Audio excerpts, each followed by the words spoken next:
Hello, and welcome to another edition of Ask the Professor, a crowd-sponsored, crowd-driven feature where we answer your questions on political philosophy, on geopolitics and foreign relations, on history, on economics, culture, all those things that matter to us in our life together as citizens.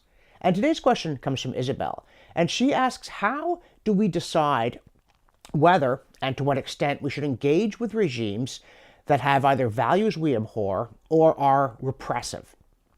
She points to questions like, should we have traded freely with apartheid South Africa or Zimbabwe under Robert Mugabe? Just what about China or Iran or the Philippines today? And I'm delighted to have this question, not least because I wrote my doctoral dissertation on the Jackson-Vanik Amendment, which was a law passed under the Nixon administration restricting American trade with the Soviet Union unless and until it allowed free immigration, which the point of the law was a regime cannot be extremely repressive if its citizens are allowed to leave. So it was really about this question: should we engage with regimes that repress their own citizens? And also, should we refuse to engage because we're trying to change them or simply to keep our hands clean? I think it's a very important and very pertinent question. And as Isabel points out, there are arguments against boycotting bad regimes, including it'll only hurt their citizens, it won't have much effect, and it's not our business how the rest of the world is governed. But there are arguments in favor of doing it, from we might force regime change to, or at least some modification in how they behave, to we are required to keep our hands clean even if it's not obvious what the practical consequences will be. And let me say, first of all, that I am something of a realpolitiker. I believe that the purpose of diplomacy and defense, the whole apparatus of national security, is to safeguard the citizens of Canada, or whatever country you happen to govern. And it is the first duty of government. It doesn't matter how tolerant or indeed intolerant your laws are, if you cannot protect them from external assault or massive internal subversion, they mean nothing. And I believe that no government has the right to put the safety of its citizens at grave risk, even for otherwise laudable goals, including improving how things are elsewhere in the world. I also think it's important not to be arrogant, not to take the view that because you are Prime Minister of Canada or President of the United States, you therefore have the moral authority to govern other parts of the world. You don't. And it's not just hubris, it's also a recipe for a dangerous free-for-all. If everybody starts trying to govern each other's countries, you're going to have war. So all of that suggests being prudent and cautious about it, but it doesn't mean we don't do it. And to give the classic example, sorry, Godwin's Law, here comes Hitler. Suppose that Hitler had only been carrying out the Holocaust in places that he had acquired political control of without military conquest. Would we have said it's okay, or it's not our business? I think the answer is no. There is a level of, I was going to say bestiality, but then I'm going to get letters from beasts. There's a kind of inhumanity that no animal could commit that does require us to say, yes, I am my brother's and sister's keeper. So sometimes we have to do things, but then the question is, what do we do? I mean, an economic boycott of Nazi Germany, and again, assuming it hadn't attacked your allies and forced you into war, would have been pretty feeble. It wouldn't have done much good. Sometimes, I think, if you can, you intervene militarily. And I'm going back and forth on this because, of course, when it came to the Soviet Union, no matter how bad things were, and I believe that Stalin was as bad as Hitler. Differently bad, but a mass murderer on a hideous scale and a representative of totalitarian evil. But past a certain point, it was not possible to invade the Soviet Union, simply as a practical matter. And once the Soviets got nuclear weapons, you had to choose between tolerating repression and the annihilation of civilization. And the annihilation of civilization was not a step toward liberating the Soviet people or the satellite nations. So then you come to the question, well, should we pretend they're okay? Should we have normal diplomatic relations with them? Should we sit down and smile at them at banquets? And I think here it's possible to be correct without being friendly.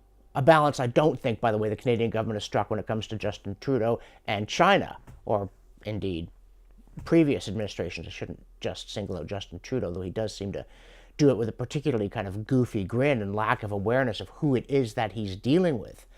But do you trade with them? Do you act as though nothing was happening, or as though there's nothing you can do, or as though there's nothing that you should do? It was, everybody agreed that we should boycott South Africa under apartheid. And then a whole lot of them said, but we should trade with Castro's Cuba. And some of them, it wasn't because they said, oh, well, apartheid is worse. They would say, we won't trade with South Africa until they change. And they'd say we should trade with Cuba so that they'll change. And there is a curious element of hypocrisy here. One of my rules of politics is, what would you think if the other side did it? And yet you'll often find conservatives saying we should engage with right-wing regimes to encourage them to change, and we should boycott left-wing regimes. And you often find leftists saying we should engage with left-wing repressive regimes to encourage them to change, but we should boycott right-wing repressive regimes. And I think we should have one rule for everybody, but calibrate it to just how repressive they are. Argument could be made that the South African system was more dehumanizing than Castro's because of its invidious distinctions and repressive laws based on race. Other people might say Castro's was as bad or worse because they repressed everybody. But I think at a point where a regime is murdering its opponents and denying them basic civil rights systematically, not in response to an emergency, although that deserves at least some kind of sanction, but as a matter of state policy, then you should not conduct business as normal with them. I think that you're going to hurt the civilian population by doing it, but the alternative is to ignore the problem or even to profit off it. I don't think you should absolutely boycott them, but I think that you should certainly, as we have tried to do with Iran, not allow them to borrow money of international institutions to basically try to reduce them to a subsistence economy. It should not be entered into lightly. It should not be entered into arrogantly.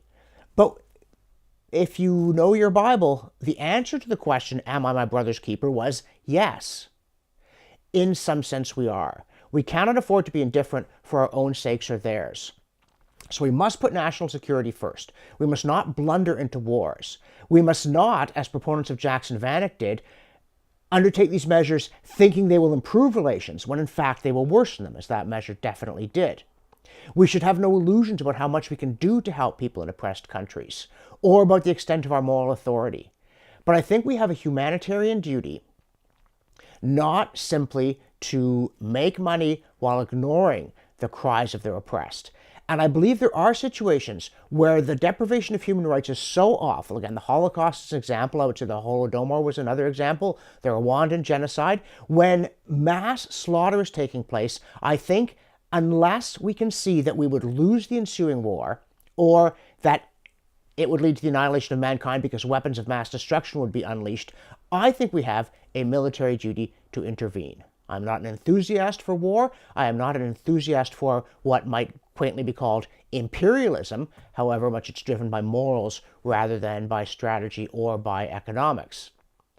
But I think at some point, the fact that you are your sister's keeper requires you not simply to ignore her suffering, and even at times to come directly with force to relieve it. So, of course, as always, the devil's in the details. Which situation is it? How far do we go? But let us not be hypocritical. Let us not excuse one kind of oppression and not another. Let us calibrate our response to the severity of it. Let us understand that though we cannot solve all the problems of the world, we have our hands full with our own, there are situations that we absolutely cannot pretend we have not seen, and some which, having seen them, because we can, we must act. If you're enjoying Ask the Professor and you have a question of your own, and we do depend on you for questions, this URL will tell you how to ask it. And if you want to support the feature financially, and we are dependent on you for contributions, this button will take you to the Donate Now section of my webpage. Thanks for watching, and we'll see you next time.